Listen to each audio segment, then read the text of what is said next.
জয়গুরু। শান্তিমা একদিন শ্রী শ্রী ঠাকুরের কাছে অনুরাগ সম্বন্ধে জিজ্ঞাসা করলেন।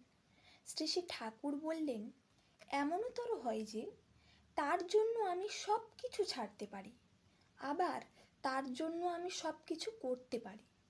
হনুমান যেমন রামচন্দ্রের জন্য চুরি পর্যন্ত করল। যেখানে প্রীতি সেখানেই থাকে পরাক্রম, সে কর্মোদ্যম হয়।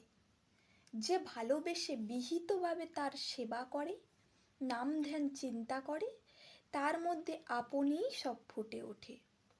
ইষ্ট চিন্তা ও নাম ধ্যান করতে করতে এক একটা স্তরে এমন হয় যে ইষ্ট যেন গলে যান এবং আকাশ ফুটে ওঠে। এক এক স্তরে এক এক রকম আকাশ ফুটে ওঠে, বিভিন্ন স্তরে বিভিন্ন রকম সমাবেশ দেখা যায়। ইষ্টমূর্তি গলে গিয়ে যেমন আকাশ ফুটে ওঠে, পরে আবার সব কিছু ঘনীভূত হয়ে রক্ত মাংস সংকুল ইষ্টমূর্তি ফুটে ওঠে। এক একটা স্তর যেন এক একটা বিশ্ব।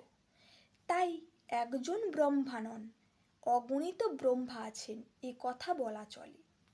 ইষ্ট যে ক্ষিতি, অপ, তেজ, মরুত, বোম ইত্যাদি যা কিছুর সমবায়ে গঠিত, তার রকমারি অভিব্যক্তি ভক্তের দৃষ্টিতে ফুটে ওঠে।